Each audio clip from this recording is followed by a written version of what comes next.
I'm hopefully going to fix this today. Hopefully.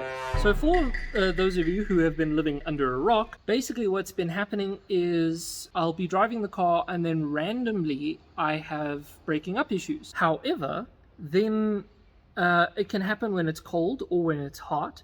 And if I progress the issue, the car full on just turns itself off. It dies.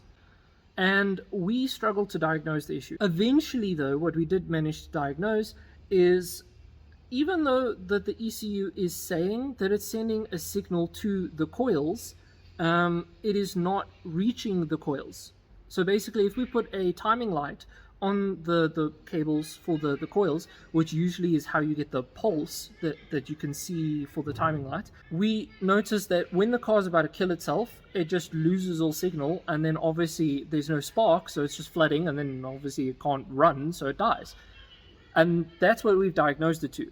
Now, what's causing that was a whole different issue, because I changed the crank angle sensor because we noticed that the RPM... My point being is, we've kind of diagnosed that it has to be the wires to the coils, from the ECU to the coils, the ECU itself, or the crank angle sensor to, the wires for the crank angle sensor to the ECU, because I've changed the crank angle sensor. When Callum was here, we also rewired the coils, which means that if it was the coils, it would have then started to misfire on 2 cylinders, not just all of them, like it has been doing.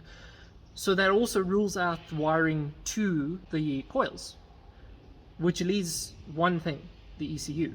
So this is my old ECU. Very simple, very basic. It doesn't even have an option for variable valve timing, because obviously this doesn't have variable valve timing.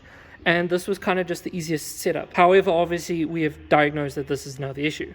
Hence, this is a replacement ECU sent by one of you guys.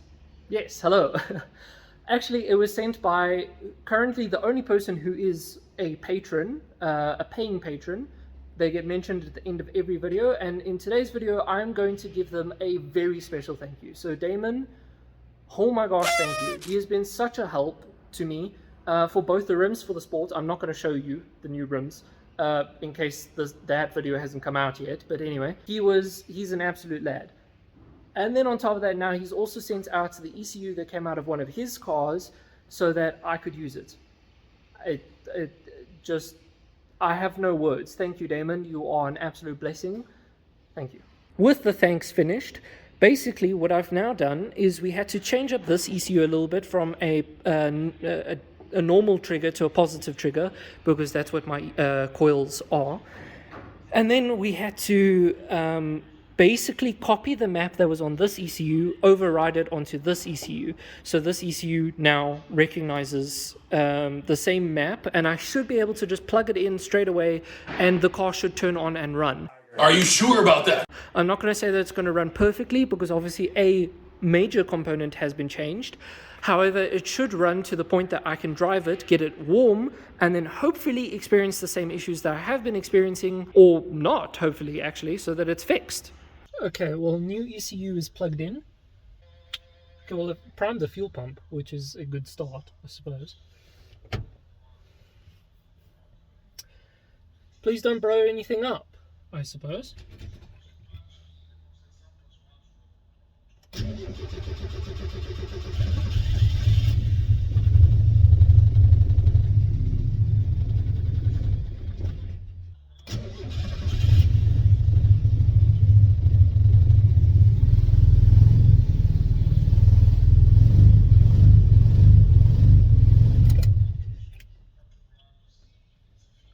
I was expecting teething problems, so I don't know why, it sounds like it's not firing all cylinders, so I'll catch you guys up.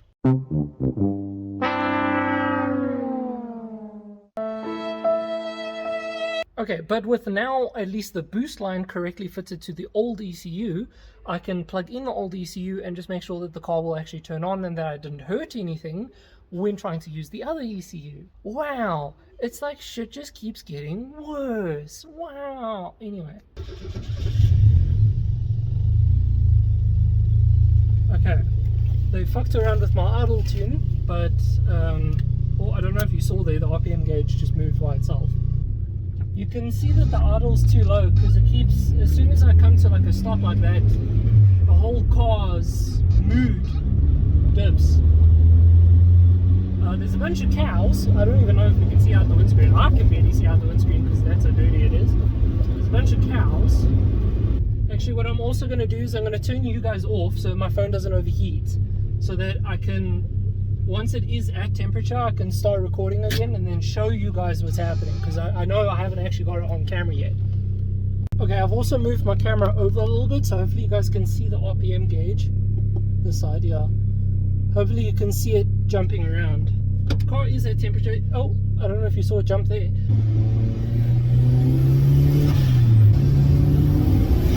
RPM gauge basically hit 0 there. It's jumping around a lot. So that's usually the first hint. You see the RPM gauge jumping around, and then what will start is like random hiccups, and then if you prolong the hiccups, it cuts out completely.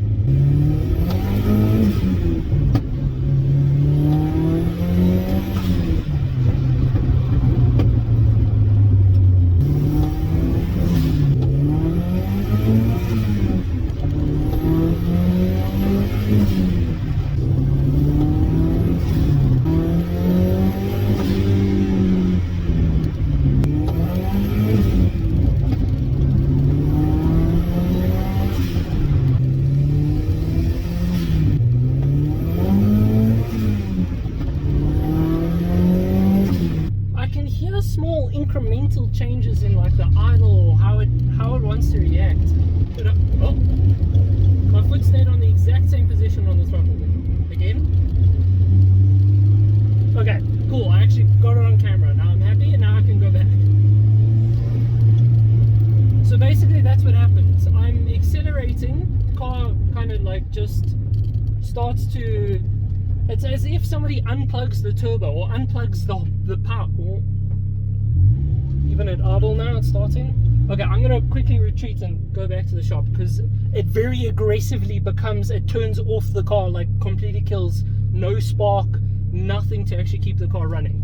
So it's a little bit scary when you're taking corners and that happens. Okay, I'm glad at least I got it on camera though. So I don't really know what to do moving forward. What I am attempting to make progress on is I'm trying to organize and buy a cable so that I can connect the ECU to my own laptop or to a laptop, so that I can attempt to go over the tune myself and just make sure that everything is the same as the original ECU on the new ECU, so that I can attempt to get that working, because as you guys saw, the new ECU doesn't work, the borrowed ECU, whatever you want to call it. And then the only other thing though is if I am to sit and attempt to tune the car myself and go forward with that, I'll need a AFR gauge, an air fuel ratio gauge, and I cannot find one, and they're so expensive. So I'm begging all my friends if they have a second-hand one that they're not using or something, if I can steal one. But yeah, that's basically an update there. That's about it. I'm going to end this video here because I'm sure it's long enough. Thank you guys very much for watching. If you want to see these videos early, please go check out Patreon. The videos are there for free. Before you click away, they're there for free. You don't have to deal with any ads or anything. And they're there a week early. You guys can watch stuff early. Go to Patreon. There's like no reason not to. Anyway. Otherwise, yeah, I'll see you guys whenever, hopefully with oh no wait, it'll probably be the rims for this board. Anyway, until next time guys, goodbye.